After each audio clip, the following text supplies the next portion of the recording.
जो turn wise जिनको शरीर प्राप्त है, टर्न वाइज मीन 84 लाख योनियों में से, शरीरों में से धक्के खा के कस, कुत्ते, गधे, सुअर, कीड़े मकोड़े, जंगली जानवर, पानी के या जड़ वृक्ष, ये सभी योनियां भोगकर जो पुनः मनुष्य जीवन प्राप्त है, उनमें क्या अंतर है कि जो मनुष्य शरीर प्राणी जो मनुष्य शरीर से तुरंत आए हैं उनको तो वो तो शीघ्र स्वीकार कर लेते हैं भगवान की चर्चा को, और जो टर्न वाइज जिनको नंबर टर्न वाइज जो है 84 लाख योनियां भोग कर शरीर प्राप्त है, वो भक्ति के निकट नहीं आते। उनको कथा राम नाम की चर्चा सुनावे जब वो सुनते ही नहीं। पुण्यात्माओं,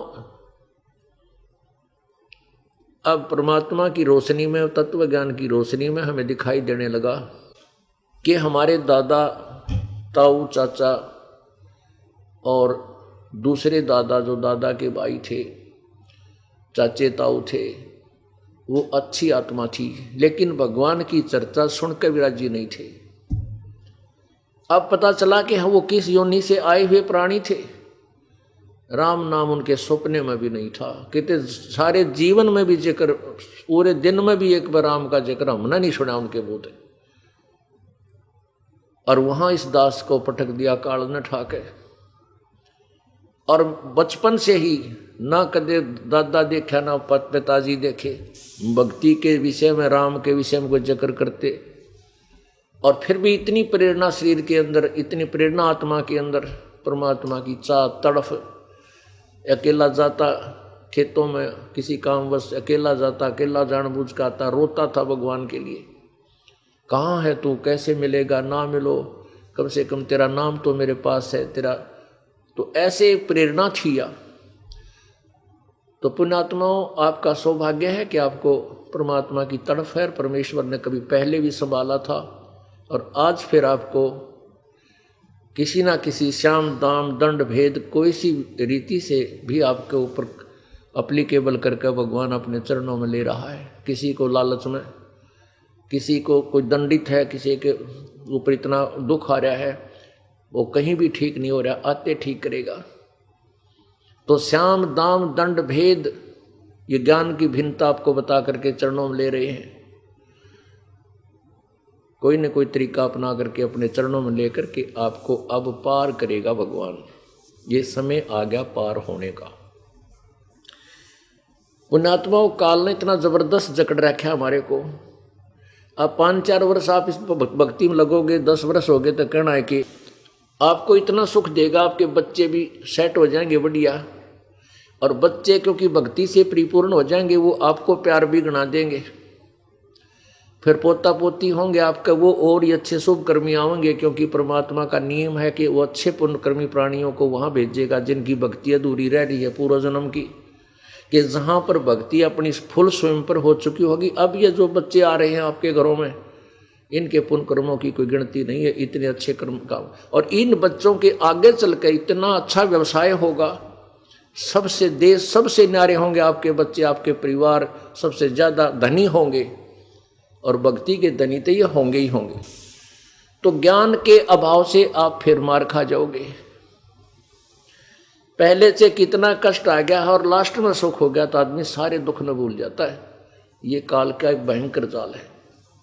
इसलिए सत्संग और इस ज्ञान का सहयोग रखना होगा, आपने इसको साथ रखना होगा, अंतिम सांस तक सत्संग सुनना होगा।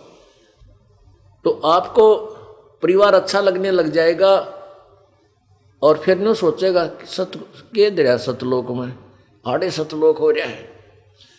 ऐले इतनी मन में आई अर्जा होगी मृत्यु, रह गया यहीं पर। फिर ना जाने कित पटकेगा काल ठाकर नाइजीरिया में, अबरन की तजड़ जहाँ पर राम नाम का जिक्र भी कौन हो, और वहाँ आपकी पुण्यात्मा, आपकी पुण्य कमाई से मन वहाँ का राष्ट्रपति बन जावा। फिर किसी भक्ति, ओ तेरा देख काल का कितना भयंकर जाल।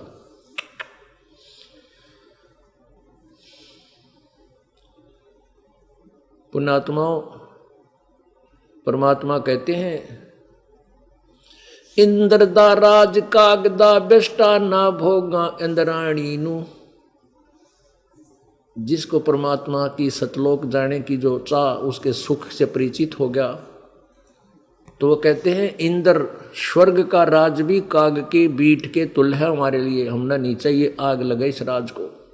जिसने सतलोक जाना है ये धारणा बनानी पड़ेगी। आराम एक कोई एक भगत आने बोले जी गाँव में सरपंच बनाओ है मैंने, मैं कुआं में पड़ जा किता सरपंच बने रहे तेरा गजब, ये रोज ज्ञान सुनावा थरे तेरे फूट के भाग, और 10 साल नाम लिए नो लिए, क्यों घर में सुख हो गया, अच्छे ट्रक चाले, गाँव वाले तेने सोचा कि 2 पैसे फालतू लाओगा, अच्छी दारू पियाओगा। मैं बोला कुआं में पड़ जाए इसका अच्छा था ना जी, मत आज्ञा लेना आया हूँ, मैं नहीं खड़ाऊंगा। फिर मैं इतने पूछ भी कैसे लिया मेरे ते, है तेरा गजब हुई। तो पुण्यात्मा इस काल का भयंकर जाल है, इससे बचना पड़ेगा आपने, इस ज्ञान को आधार बनाना पड़ेगा। एक कागभूषण नाम का देव है, उसने अपनी आत्म कथा सुनाई गरुड़ जी को।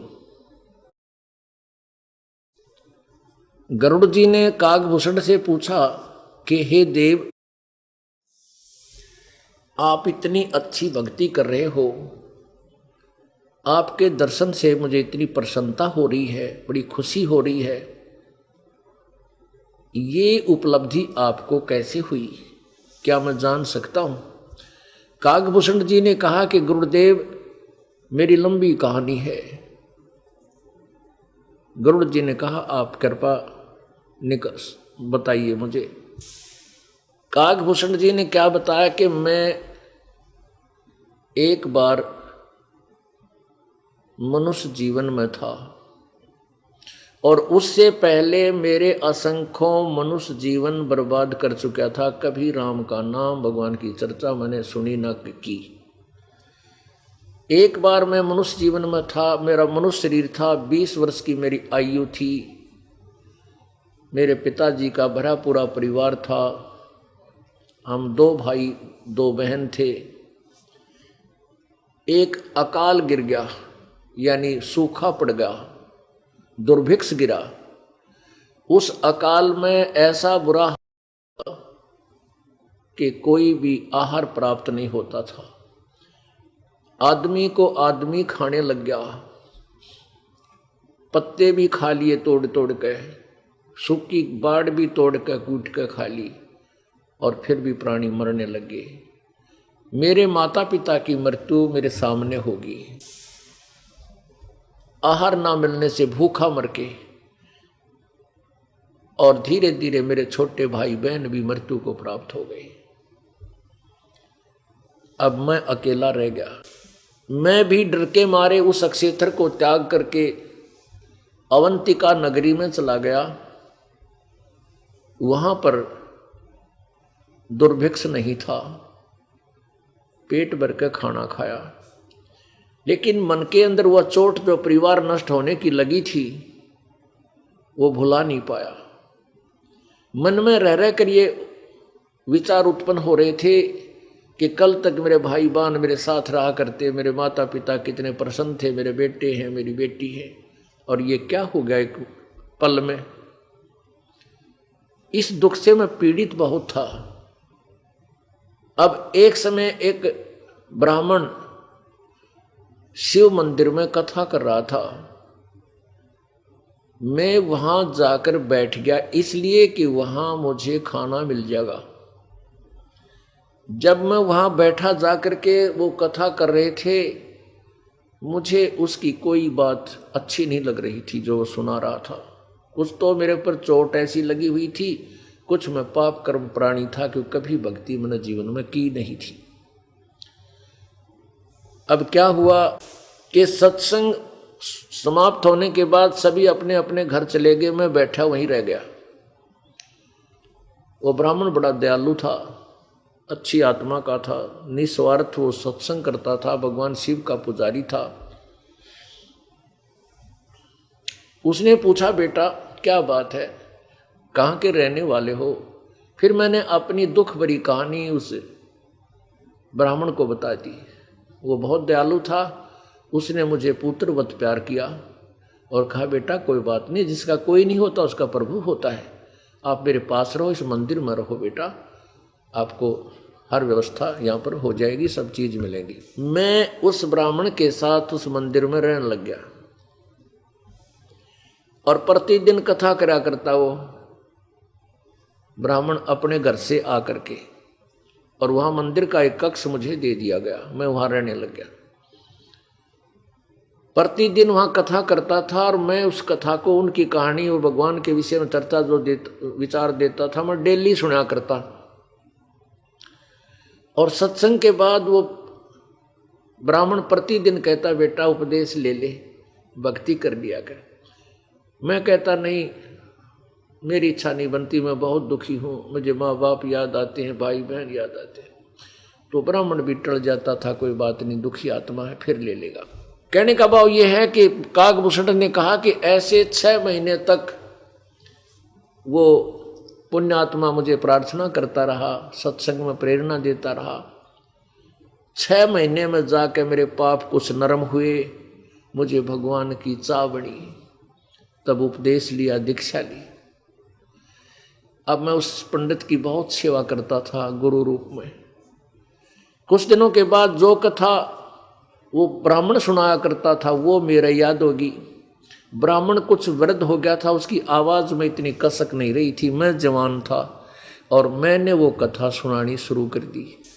अब श्रोता लोग मेरी वाणी से, मेरे सुरीले आवाज़ से इतने प्रभावित हो गए कि मुझे ही सर्वस्व मानने लग गए। एक दिन मैं मंदिर में बैठा था, मेरे पास वो श्रोतागण 20-30 वैसे सुबह आकर बैठ गए थे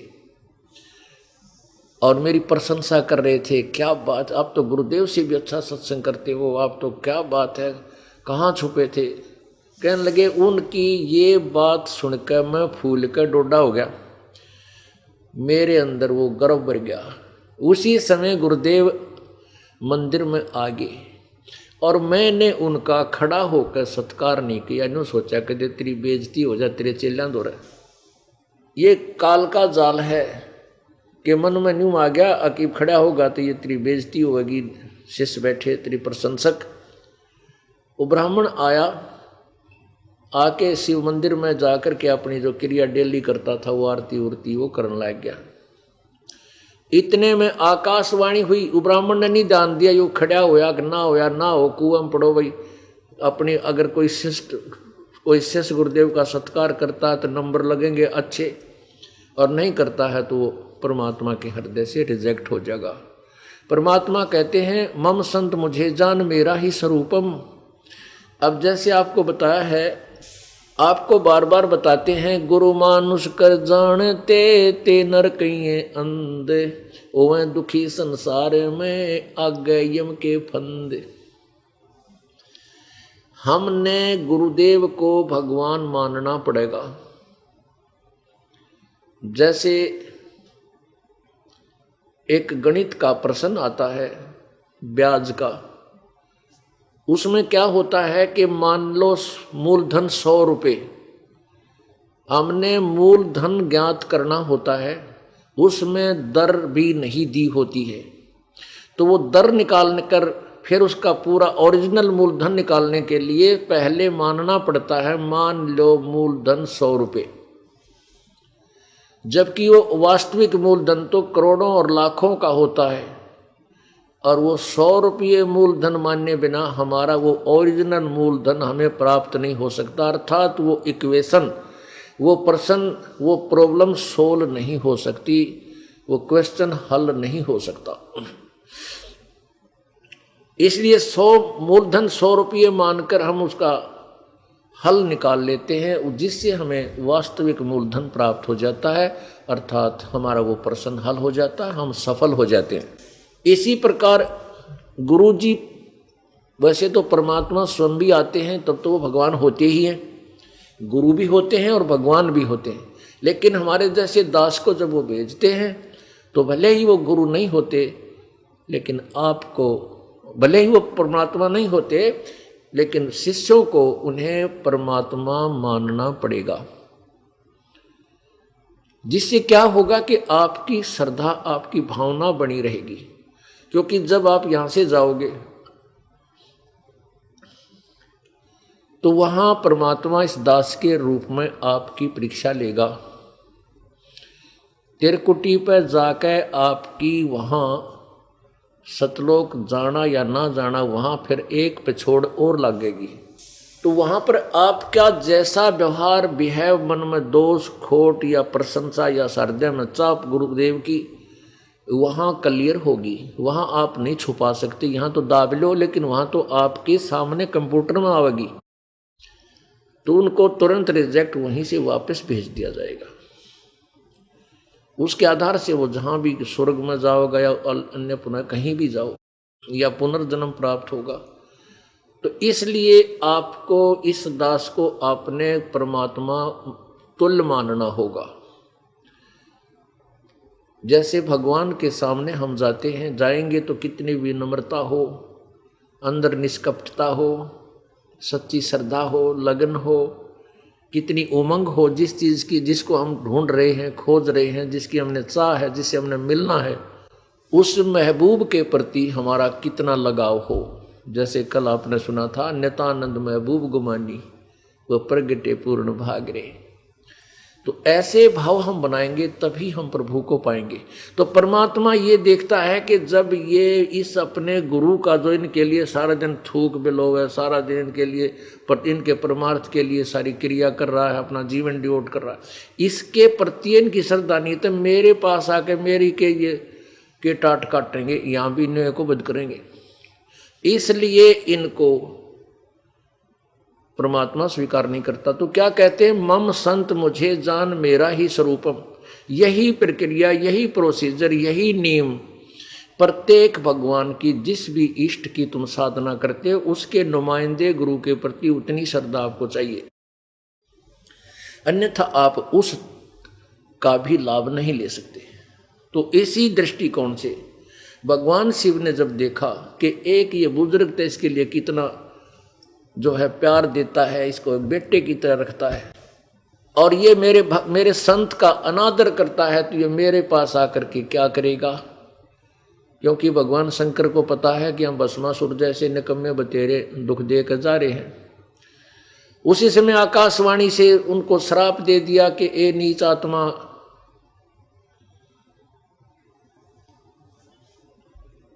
तेरे को 1 लाख वर्ष तक नरक में डालूंगा।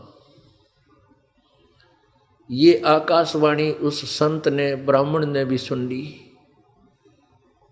ब्राह्मण ने आकर कहा कि बेटा क्या गलती बन गई कागभूषण से, क्या गलती कर दी, भगवान क्यों कोपित हो गए तेरे से, अक्षमा याचना कर, माफी मांग।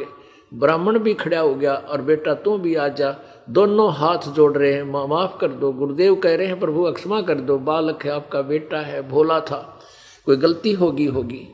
काफी समय तक जब ब्राह्मण याचना करते रहे, प्रार्थना करते रहे, तब फिर आकाशवाणी हुई कि मेरा वचन ना खाली जाई, यम के लोग चलो रे भाई। फिर ब्राह्मण ने बार बार प्रार्थना की, प्रभु आपका बच्चा है, कुछ कंसेशन दे दो।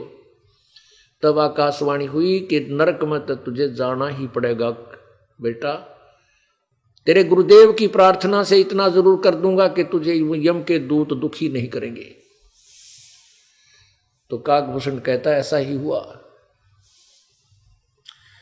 अब 1 लाख वर्ष तक वो नरक में तो रहा, लेकिन वहां यम के दूतों ने शिवशंकर के आदेश से उनको कष्ट नहीं दिया। अब जैसे किसी का मंत्री हो, मित्र, और जेल हो जाए किसी की, तो उसके लिए वो जेल तो रहना ही पड़ेगा, पर जेल में उसको कष्ट कति नहीं हो सकता, लेकिन रहना पड़ेगा जेल में। तो ऐसे ही ये स्थिति नरक की समझो।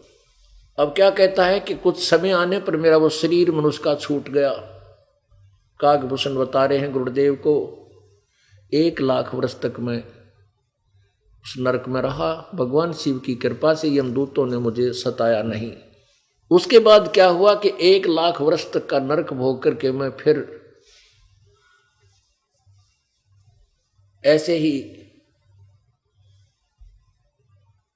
पहले कई योनियां भोगी उस दूसरे जीवन की, फिर मनुष्य शरीर मुझे फिर प्राप्त हुआ। तो उसमें जो दूसरी बार मुझे मनुष्य जीवन प्राप्त हुआ, तो मुझे एक संत मिले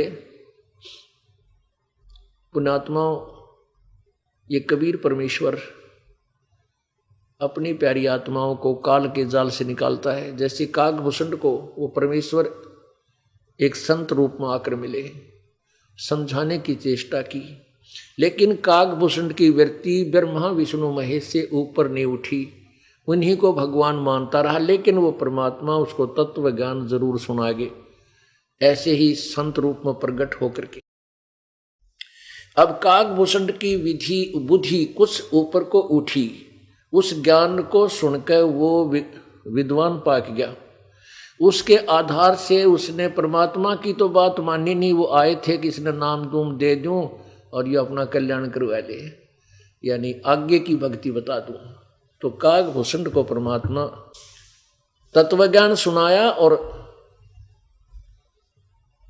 उसको प्रथम मंत्र दिया।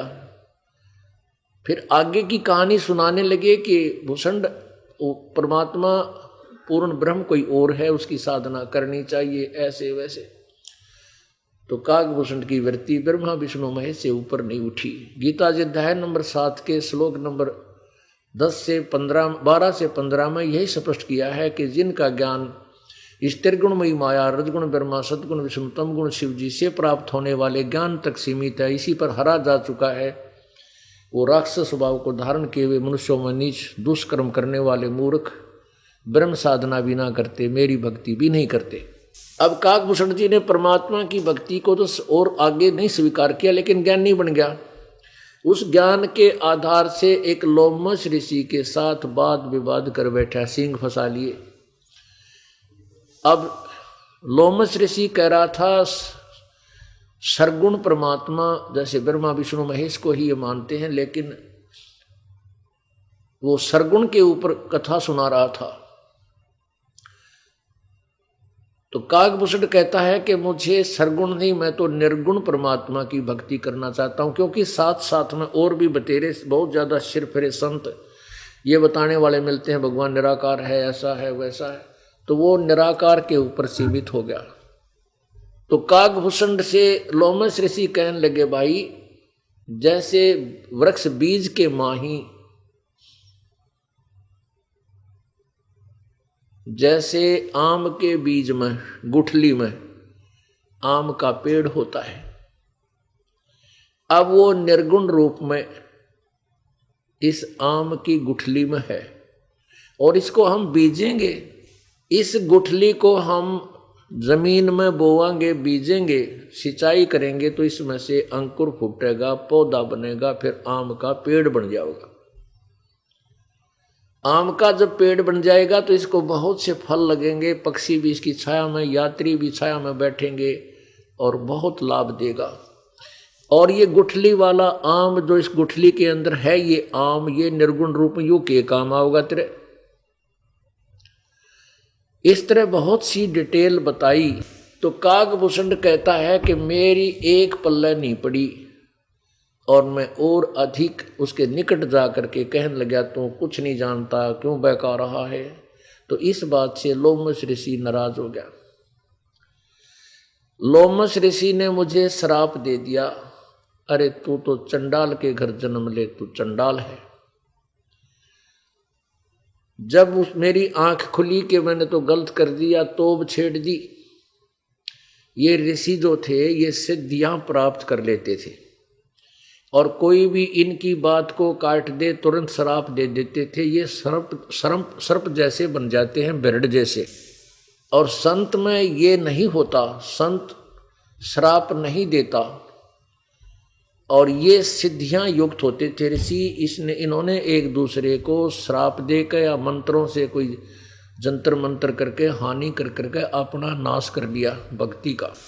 तो लोमश ऋषि ने श्राप दे दिया। तो कहते हैं, फिर भूषण कहता है कि मेरे बात समझ में आ गई, और बोलूँगा तो एक और दे देगा। तो मैं चुप हो गया और मायूस सा मुँह करके उसके पास बैठा रहा। फिर चरणों में शीश रख के कहा, प्रभु ठीक है, आपने जो श्राप दे दिया सिरोधार्य है, एक दया कर दो मालिक कि मुझे भगवान की भूल ना पड़े। कहते हो प्रसन्न हो गए लोमश ऋषि। तो उसने कहा कि ठीक है, तुझे भगवान की याद बनी रहेगी। तेरा ऊपर से मुंह तो तेरा काग का होगा, गर्दन से ऊपर ऊपर, और नीचे मनुष्य जैसा शरीर होगा। अब कबीर परमेश्वर ने इनके जन्म पत्री तक बता रखी है ब्रह्मा विष्णु महेश इन ऋषि पेशियों की सारे की, अपने उस तत्व ज्ञान में, अपनी अमृतवाणी में। जैसे गीता जी अध्याय नंबर 4 के श्लोक नंबर 32 में आपने पढ़ा कि उस पूर्ण सच्चिदानंद घन ब्रह्म यानी पूर्ण परमात्मा की वाणी में नाना प्रकार के विस्तार से वो भक्ति मार्ग के अनुष्ठान लिखे हुए हैं। उस तत्व ज्ञान को तू तत्वदर्शी संतों के पास जाकर सुन। तो पुण्यात्माओं क्या बताया कि फिर ब्रह्मा की पत्नी, उनके घर हंसनी थी।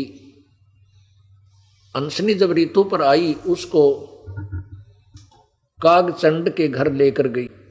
जैसे भैंस या गाय को, बकरी को नए दूध कराते, ऐसे तो उससे कहते कागचंड के संयोग से, हंसनी के माध्यम से मेरा जन्म हुआ। भूषण जी बता रहे, ऊपर का मेरा मुंह कौवे जैसा है और सेम बाकी का शरीर देवताओं जैसा उस कागभूषण का वर्तमान में है।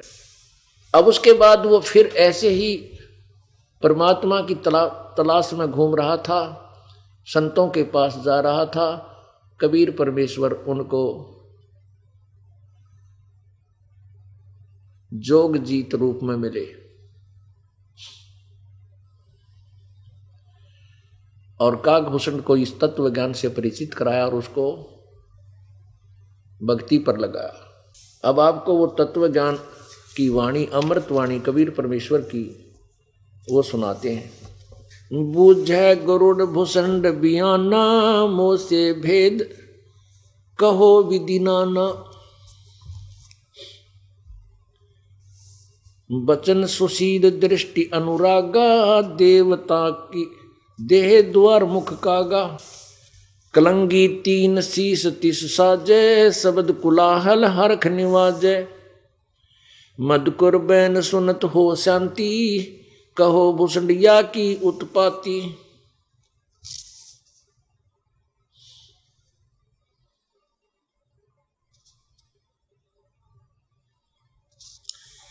श्रवण सुमरत वचन उमेदा, धाम रसायन सब तन बेदा। कौन पिता को जननी जाम्या, कौन कुली कौन वंश बखाना। अरबन वर्ण कला परवेसा, तुमरी महिमा कर है शेषा। जल स्वरूप कुछ तरंग न तेजम, इंद्री जीत चढ़े मन से जम। ब्रह्म निरूपण निर्गुण भेखा, कहो भूषण मोय आज संदेशा। चंद्र का तेज सूरज की किरणा, ऐसा जैसा अधिक तुम्हारा वर्णा। कौन कलागति रूप स्वरूपा, तिमर मेट उजियारा धूपा।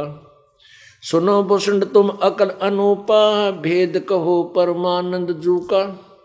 कहे भूषण तुम सुनो खगेसा, तो से भेद कहूँ परवेसा।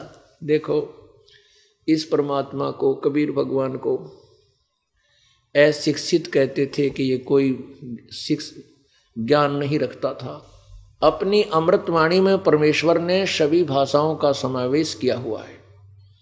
गूढ़ से गूढ़ संस्कृत भी लिखी है और शुद्ध हिंदी का भी प्रयोग किया है, पंजाबी भी, फारसी भी और उर्दू भी, हर तरह की भाषा प्रभु ने बोल रखी है। अब कितनी प्यारी भाषा बोली है।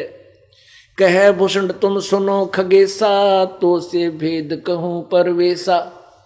खगेश, खग, खग माने पक्षी और खगी ईस माने मालिक, हे पक्षियों के स्वामी गरुड़। खगेसा, खगेश, कितना सुंदर शब्द बोला है प्रभु ने। शुद्ध हिंदी यानी शुद्ध भाषा प्रयोग की है। कहे भूषण तुम सुनो खगेसा, तो से भेद कहूँ परवेसा। शंख कल्प जुग गए बिहाई, ही पूर्व जन्म की कथा सुनाई। शंख कल्प जुग हो गए, जामन मरण जिहान। जन्म पूर्व ला तुझे कहूँ, सुनो खगेश सुजान। कहते हैं गुरु जी कह रहे हैं ना, कागभूषण जी कह रहे हैं, हे खगेश सुजान हे सजन पुरुष, हे सजन मैं तुझे अपने पिछले जन्मों की कथा सुनाता हूं। सुनो गुरुड़ मेरा आज संदेशा, भिन्न भिन्न भेद कहूं खगेशा। शंख जन्म पूरब पैमाला, गए जो मिथ्या नहीं संभाल्या। ओए होए, शंख जन्म पूरब पैमाला, गए जो मिथ्या नहीं संभाला। शंखों जन्म मैंने मनुष्य जीवन के बर्बाद कर दिए थे, वो मैं संभाल नहीं सका, यानी मनुष्य जीवन में भक्ति नहीं कर सका। अवधपुरी एक नगर निधाना, जहां अवतार धरे मोर प्राण। अवध नगरी में मेरा जन्म हुआ, मेरे जीव ने वहां जन्म लिया। 20 वर्ष की उम्र पुनीता, मात पिता भय काल सनीपा। भूषण जी कह रहे हैं कि मेरी 20 वर्ष की उम्र हुई तब मेरे माता पिता अर्थात मेरा सारा परिवार मृत्यु को प्राप्त हो गया। पड़ा काल दुर्भिक्षताही, पृथ्वी डोल गई रे बाई। एक जबरदस्त भयंकर दुर्भिक्ष गिरा और पूरी पृथ्वी कांप गई। पड़ा काल दुर्भिक्ष अपारा, मनुष्य मनुष्य का करे आहारा। अन्न का नहीं आहार प्राणी, पड़ा काल दुर्भिक्ष अमानी। अवधपुरी हम तजी खगेसा, तब ताही समय गए मालू देसा। पूरी अवंती लीना बासा, जावा नहीं अन्न की त्रासा। अन्न तो वहां पेट भर खाया, कह भूषण सुनो खगराया। ओए खगराया, खगराए, हे खग, हे पक्षियों के स्वामी। कहते हैं कि अवंतिका नगरी में मैं चला गया उस मालू अवधपुरी ने छोड़ के।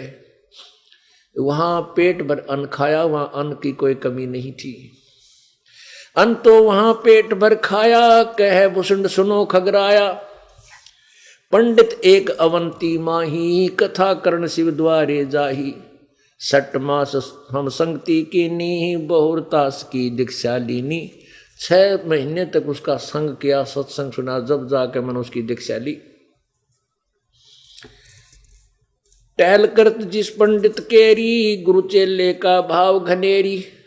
स्वामी करण गए स्नाना, पूजा अर्पण धूप दिहाना। शिव पूजा पंडित अर्थावै, बेल पत्र कर दर लिंग बनावे। शिव पूजा पंडित करे, जहां हम लिया निवास। गुरु शिक्षा मन में करी, मेटी खगेश पियास। तन मन अर्पय फेर माला, जाके ऊपर ईश दयाला। कहते हैं उस ब्राह्मण के भक्ति से भगवान शिव बहुत प्रसन्न थे उसके ऊपर। पूजा करन दिवालय आए, जहां हम बैठे दर्शन पाए। जब वो ब्राह्मण पूजा करने के लिए मंदिर में आया तो मैंने बैठे बैठे ने दर्शन कर लिए और खड़ा होकर सत्कार नहीं किया। पूजा करन दिवाले आए, जहां हम बैठे दर्शन पाए। जहां शिव को मोह दिया सरापा, लाख वर्ष तुम जमपुरी राखा। कि तुझे उसी समय भगवान शिव ने मुझे श्राप दे दिया कि लाख वर्ष तक तुझे नरक में जम के लोक में डाला जाएगा। पंडित सुना बचन शिव केरा, उठ चरण लीना गुरु केरा। पंडित शिव का ध्यान लगाया, कलब करी बालक बोराया। रे बालक धर तू शिव का ध्याना, ताते बख्शे तेरे प्राणा। 4 पहर पंडित को बीते, बहुत आवाज हुई मन चीते। मेरा वचन ना खाली जाई, जम के लोग चलो रे भाई। बहुर धरा पंडित तब ध्याना, बख्शो साहेबिया के प्राणा। बहुत बार की अर्ज ठीका, बानी अरस बही शिवनी का।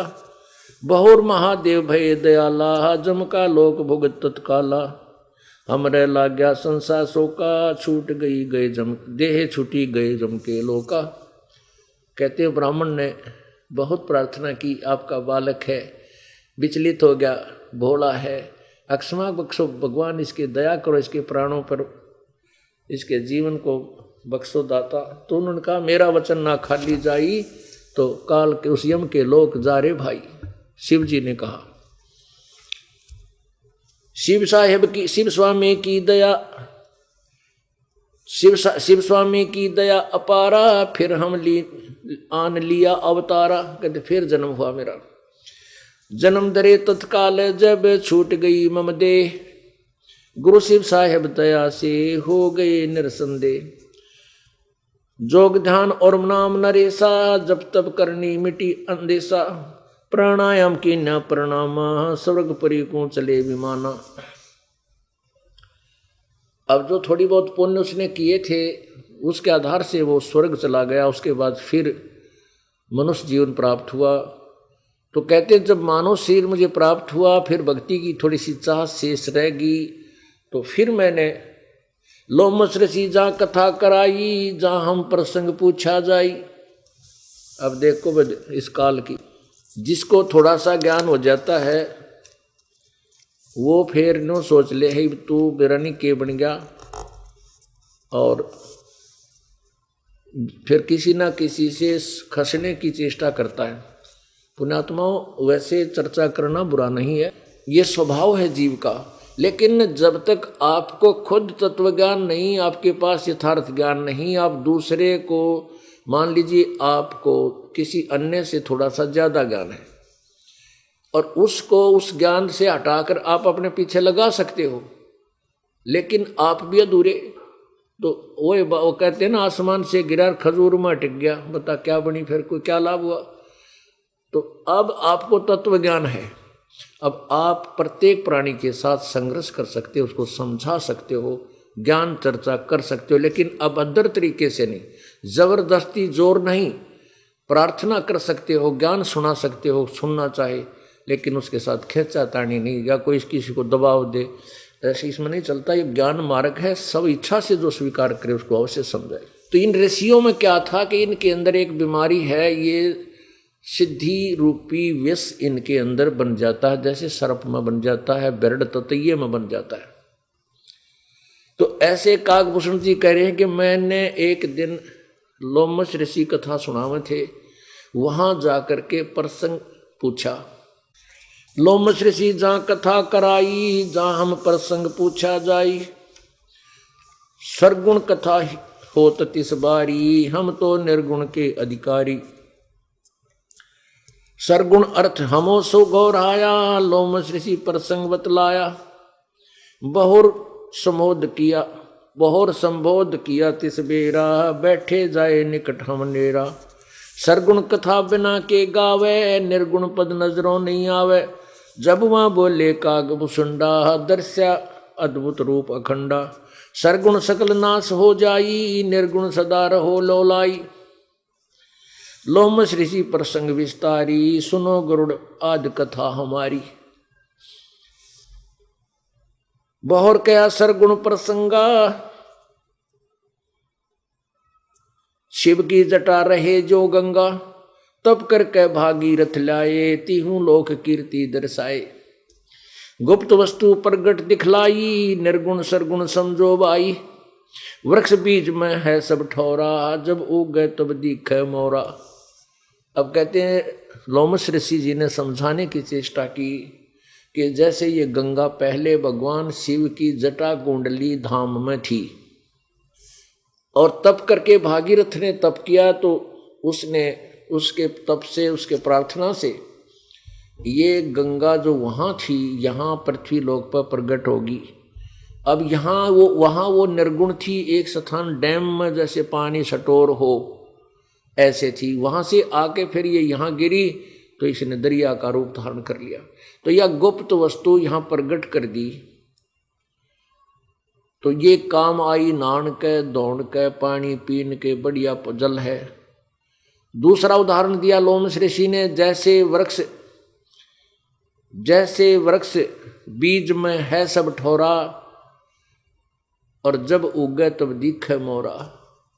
जैसे बीज के अंदर वृक्ष होता है, आम का बीज बताया, जैसे कोई नीम का बीज है, कीकर का बीज है, जैसा भी, और जब वो उगेगा, उसको बोया जाएगा, तो वो बीज से फल, वो वृक्ष बनेगा, तो वो सब सरगुण हुआ।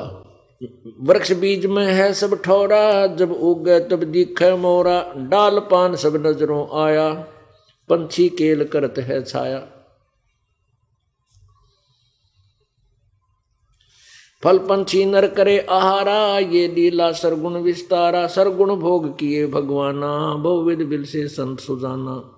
लोमश ऋषि प्रसंग बताया, लोमश ऋषि प्रसंग सुनाया। दम बिन शंख आवाज न राया, शंख शरीर पवन से गूंजे। आत्मज्ञानी पद को बूझे।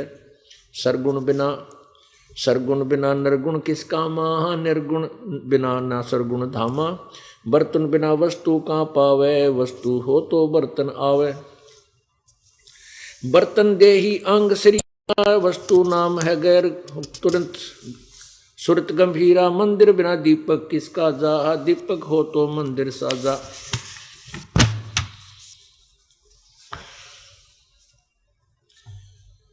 पुरुष बिन नारी किसका मां, नार बहु ना पुरुष अलामा। सरगुण मंदल ताल बजावे है, पवन प्रेरे निर्गुण गावे। कह लोमस ऋषि सुनो भुसंडा, जीवन पुष्ट होत बिन अंडा। अंड बिना तो पिंड ना होई, पिंड अंड का साक्षी सोई।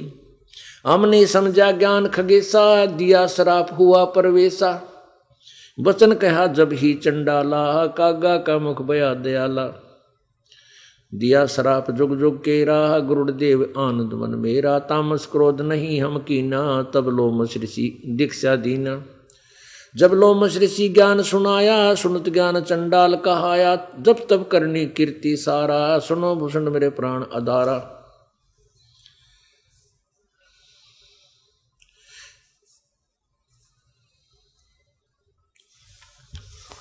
पुण्यात्माओं, ये परमात्मा ने जो ज्ञान दिया है, इसमें पवित्र चारों वेद, पवित्र श्रीमद् भगवत गीता और पवित्र 18 पुराण, इन सभी का में समावेश बहुत ही सिंपल और संक्षिप्त और यथार्थ रूप से चित्रण किया है। मनुष्य जीवन 2 प्रकार से प्राप्त होता है। ये कंसेप्ट क्लियर हुआ कि जिनको परमात्मा की चाह नहीं है, कहने से भी नहीं मानते हैं, वो प्राणी पिछले जन्म में 84 लाख योनियों में से निकलकर आए हैं, उनके बस की बात नहीं। अब उनके लिए चाहिए कि उन्हें ज़्यादा सत्संग सुनने को मिले। जैसे इबकाल भगवान ने के कर रखा है, जैसे ये दास कह रहा था कि आपको कि मेरा जन्म ऐसे परिवार में हुआ जो राम नाम के आसपास भी नहीं थे। इसके भी 2 कारण होते हैं। जैसे उसी ग्रुप में, उसी समुदाय में अच्छी आत्मा भी थी, लेकिन उनको भक्ति का ज्ञान, चर्चा, सत्संग की सुनने को नहीं मिलती, क्योंकि वो हमारे जो बुजुर्ग थे बड़े न्यू क्या करते हैं, के दरा सत्संग में करके खा ले कर दे दे हैं, काम चोर जाया करें इधर उधर धक्के खान। एक उनके दबाव से भी अच्छी आत्माएं कहीं घर से बाहर नहीं निकल सकती थी, जिनको थोड़ी बहुत चाह भी थी। तो ऐसे युग काल के करता क्या करे है, भक्तिहीन बनाने की चेष्टा करता है और अच्छी आत्माओं को इसी जगह फिट कर दे है कि वो कदे भगवान का नाम ले ना सकें और अपने बर्बाद कर दें जीवन को। परमात्मा भी बहुत बुद्धिमान है, सर्वज्ञ है, वो बहुत ही अच्छा तरीका जानते हैं। जैसे परमात्मा क्या करता है कि अपनी आत्माओं को नहीं रोकता कि काल ने इन डालन दे कितने डाल दे, और वैसे इसको मोटे शब्दों में कहे तो परमात्मा अपनी ही कृपा से वो उनके जो, क्योंकि हम जहाँ रहते हैं वो सभी कुछ हमारे परिवार में या संग में, अंग में, पड़ोस में ऐसे भी लोग होते हैं, रहे हैं कभी, जो 84 लाख योनियां भोग कर आए थे और हम सीधे मनुष्य जीवन से गए थे। तो उन युग काल का ऐसी व्यवस्था है कि उनके साथ हमारा प्रेम भाव, लगाव, उनसे लेन देन बन जाता है। उस कारण से फिर अगले जन्म में 1000 वर्ष के बाद या कितने वर्ष के बाद कभी ना कभी वैसी जगह ठोक देगा कि उनसे संस्कार जोड़ कर युग काल वहां डाल देगा। उन व्यक्तियों में हमारा जन्म दे देगा जो भगवान से दूर होते हैं, भगवान नहीं चाहते। अब इसको हम दूसरे शब्दों में ये कहेंगे कि परमात्मा अपने बच्चों को उनसे कैसे निकालता है। जैसे ये मादा काग होती है, ये इतनी उस्ताद होती है, दुष्ट होती है कि कोयल के अंडों को खा जाती है। और कोयल इतनी समझदार होती है कि वो ये देख लेती है कि कहीं मादा कौवी ने अंडे उत्पन्न कर रखे हों घोंसले में, और वो मादा कोयल जब अंडे देने की समय आता है तो अपने अंडों को उस कौवी के, उस काग के घोंसले में अपने अंडों को उत्पन्न कर देती है। जिसमें वो मादा कौवी यानी काग कहीं आहार प्राप्त की के लिए दूर चली जाती है। जब वो वापस आती है तो देखती है कि 2 अंडे थे, ये 4 कैसे हो गए। अब वो पहचान नहीं पाती कि मेरे अंडे कौन से हैं, इसलिए उन 4 अंडों का वो पोषण करती है। जब बच्चे निकलते हैं तो भी उनकी कोई पहचान नहीं होती, एक जैसे होते हैं, काले काले। अब वो उड़ने लग जाते हैं और वो कोयल इतनी समझदार होती है, वो दूर से देखती रहती है कि तेरे बच्चे उस जिस घोंसले में तूने अंडे दिए हैं वो बच्चे बन चुके हैं। अब वो कितने उड़ार हो गए हैं, कहाँ तक उड़ सकते हैं। जब वो देख लेती है कि अब ये अच्छी छलांग लगाने लग गए हैं, तब वो जहाँ वो 4 बच्चे बैठे होते हैं उनसे थोड़ी दूरी पर वो कोयल बैठ जाती है और फिर अपनी कुहू कुहू की आवाज़ लगाती है, अपनी बोली बोलती है। वो कोयल वाले बच्चे अपनी माँ की बोली सुनकर ऐसे कान खड़े करते हैं और फिर वो उस आवाज़ को बोलती ही रहती है, बोलती रहती है। तो कोयल वाले बच्चे उड़ के अपनी माँ की आवाज़ की तरफ चल पड़ते हैं। और काग वाले का बाम में भी कोई ना, उनके असर नहीं होता उस कोयल की आवाज़ का। तो वो कोयल फिर उड़ के चल पड़ती है और आवाज़ लगाती हुई जाती है और वो बच्चे उसके साथ ही साथ चल पड़ते हैं, उड़ते जा रहे हैं। तो उधर से कौवी पीछे से दौड़ लगाती है कि मेरे बच्चे गए। जब वो देख लेती है कि ये तो बहुत दूर चले गए हैं, वापस नहीं आएंगे, वो इस डर से वापस आ जाती है कहीं वो 2 बच्चों को कोई और ना मार डाले। वो वापस आकर अपने कौवे वालों के पास बैठ जाती है। पुण्यात्मा, ये दास गांव गांव में सत्संग करने गया, घर घर में। एक घर में 5 सदस्य थे, जिनमें 2 तो इतने बढ़िया तरह लग गए, 3 कति नहीं माने, बिल्कुल आज तक भी नहीं माने। तो वो काल के थे यानी काग के, और जो परमात्मा वाले यानी कोयल वाले थे, उन्होंने तुरंत हमारी बोली पहचान ली और हमारे साथ ऐसे लग गए जैसे बहुत पहले से जानते थे। पुण्यात्मा, ये दास देख रहा है, जो भी बच्चा उपदेश ले लेता, बेटा बेटी, उपदेश लेने से पहले उसके सींग जाम रहे होते हैं, यूँ कैसे होगा, ऐसे कैसे होगा, हम तो यूँ सुना था। और जब वो उपदेश ले लेता है, उपदेश लेते ही काल भाग जाता है। और उसका इतना स्वभाव, इतनी विनम्रता, चरणों में शीश रखना, चरणों में रखना जी, है मतलब इतना भाव जैसे हमने पहले से जानते हो हम इसको, इतना प्रेम भाव बन जाता है। तो हम पहले भी 64 लाख के टोल में थे और अब के ये भूल नहीं होने देनी है, क्योंकि उस समय हम अशिक्षित थे। परमात्मा ने ये समय इसलिए सेलेक्ट किया है कि आप सारे शिक्षित हो चुके हो और पहले जो गफलत, जो गलती हम कर चुके, परमात्मा ने वो फाउल पॉइंट भी याद दिवा दिए। पहले तुम न्यो मार खा गए थे, अब उनसे भी हम एक्सीडेंट से डरांगे कि कहीं या गड़बड़ फेर ना हो जाए। तो हमारे पास सभी फाउल पॉइंट हो गए हैं, जिस कारण से हम वहाँ काल के जाल में फंसे रहे, पार नहीं हो सके। उनको भी ध्यान रखना है। पुण्यात्माओं, जब तक हम पूर्ण परमात्मा की साधना नहीं करेंगे, तब तक हमारी जन्म मृत्यु की, ये जन्म मृत्यु का झंझट समाप्त नहीं होगा। हम सतलोक से आए थे, हमें वहाँ कोई कष्ट नहीं था, जन्म मृत्यु हमारी नहीं होती थी। अब देखो कितना ही कोई बूढ़ा हो ले, चाहे किसी की टांग कट गई, चाहे किसी को कितनी पीड़ा हो रही है, वो भी जीवन मांगता है। अब मरना किसी को अच्छा नहीं लगता, चाहे को 80-90 वर्ष का हो गया। क्यों नहीं लगता? क्योंकि सचमुच ये कोई बात हुई, जन्म में फिर मार दिए, क्या क्या मतलब है इसका? ये कोई अर्थ है इस जीवन का? क्योंकि हमें वो बात याद है कि जहां हम रहते थे वहां मृत्यु नहीं होती थी। सबसे भयंकर चीज मृत्यु, फिर ये बुढ़ापा। बताओ कैसा जबरदस्त तंग हमारे साथ जो है ना धोखा किया इस काल ने। जवानी रह है इतने तो यू कति नहीं सुन देता, यू मन सारी बकवादा का नहीं बात जाए और सारे काम। और जब बूढ़ा हो जाए, जब देखा उसके गोडे टूट ले, फिर वो डोगे के सारे चल, जब उसका याद आवे है कि तू 40 किलो के वजन ने सिर पर ठा के चला करता, कित गया वो शरीर, इब कित गया, ढूंढे जा उसने, कित गया वो तो गया सो गया। अब कहने का भाव ये है कि बुढ़ापा सबसे बुरा, और फिर मृत्यु होगी। जिस वस्तु के लिए सारी उम्र लड़ ढोए, जिन परिवार और बच्चों के लिए संपत्ति बनाने के लिए वह यहीं रह गिरे, उसने काल ठा ले गया। कैसी बिरान माटी हमारी, और फिर भी यहां से हृदय नहीं हटता। क्यों नहीं हटता? कहते सतगुरु मिले तो इच्छा मेटे, पद मिल पदे समाना, चल हंसा उस लोक पठाऊं जो आद अमर अस्थाना। कोई सतगुरु मिले, तत्वदर्शी संत मिले तो यहां से ज्ञान दे करके यहां से हृदय हटावे। सतगुरु मिले तो इच्छा मेटे, पद मिल पदे समाना, यथार्थ ज्ञान देकर, यथार्थ भक्ति विधि दे बता करके उस अमर पद में आपको प्रवेश कर देगा। वहां क्या सुख होगा?